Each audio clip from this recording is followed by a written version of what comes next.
Alright guys, we are reading Blood on the River again. We are on chapter 7. Alright, and the first part of the chapter is out of Captain John Smith's observations.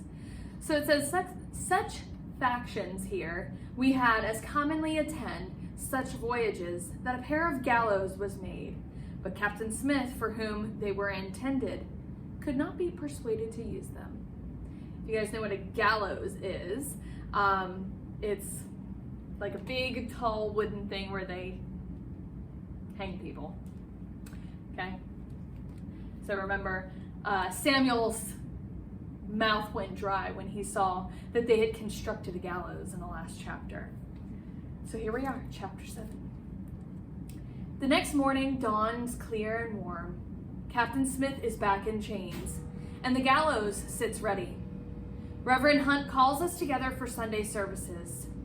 We meet gathered around the tree where Captain Smith is chained to so that he can join us. Reverend Hunt's sermon goes on for hours. I think maybe he will not stop again until every single one of us has promised never to sin again.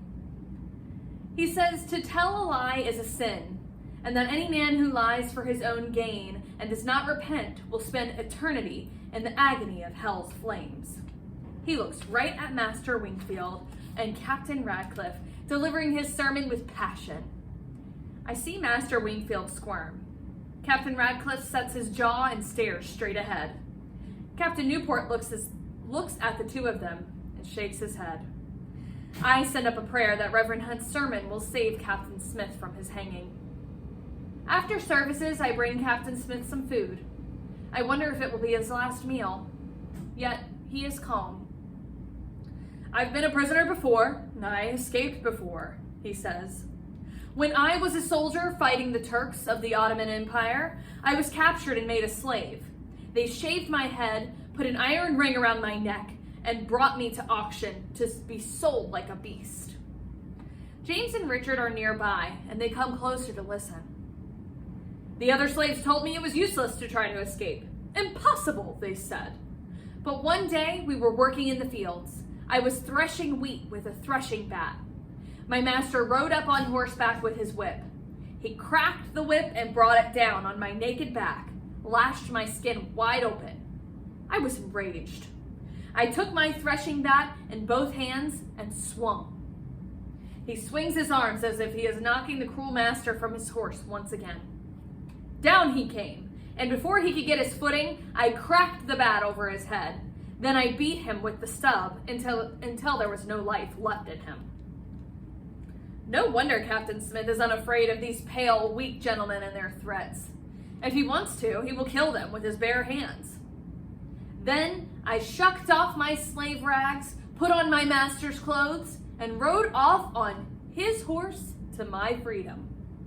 Captain Smith finishes his story. The three of us boys are silent. I admire his courage, and I admire the way he talks back to the gentlemen, as if they have no right to lord it over him.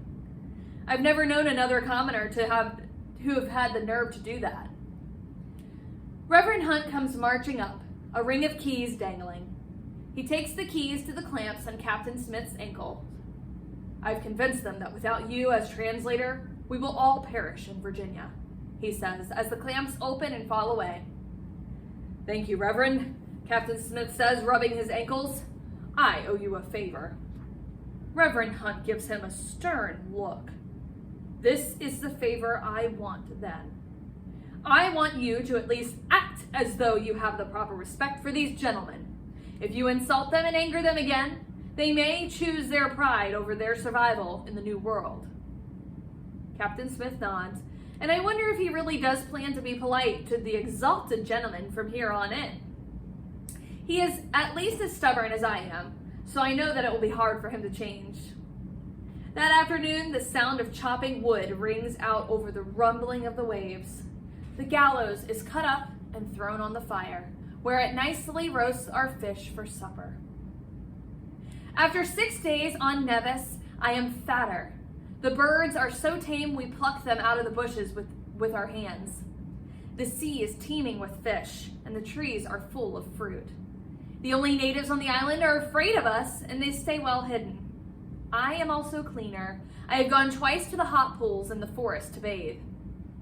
But now Captain Newport says it is time to leave. We pack up the tents and cook pots, barrels we have filled with fresh water, meat and fish we have dried for the rest of our voyage, and crates full of pineapples, mangoes, plantains, coconuts, and wild bird eggs. We will sail past the Spanish islands of Vieques and Puerto Rico. We stop on the island of Mona just long enough to get fresh water for a group of gentlemen to go hunting. They leave in the morning, taking a few soldiers with them for protection from the natives. They dress as if they are going pheasant hunting on a cool English morning in silk doublets, velvet breeches, stockings, shoes, and felt hats with their powder flasks hanging at their sides. The group returns in the evening, exhausted and faint, carrying what the expedition has killed: 2 boars, several iguanas, and the gentleman, Edward Brooks. They say Brooks's fat melted inside his body in the extreme heat. Captain Smith has a few choice words to say about the gentlemen, who are too ignorant to know that they should carry enough water on a 6-mile hike in the tropics, and too ignorant to take off their extra clothing when they get hot. But this time, he is wise enough not to utter these words where any of the gentlemen can hear him. I did not know Edward Brooks well. He was a passenger on one of the other ships. Still, it is strange to see his pale, waxy skin and his limbs stiff with death. They dig a shallow grave for Master Brooks, and we sail away, leaving him there on Mona. I have dreams that night that the cannibals find his body, dig him up, and eat him. I awake in a cold sweat. I try to calm down, reminding myself that this could possibly not happen. No one digs up a grave for food. Chapter 8. Mañana, tomorrow.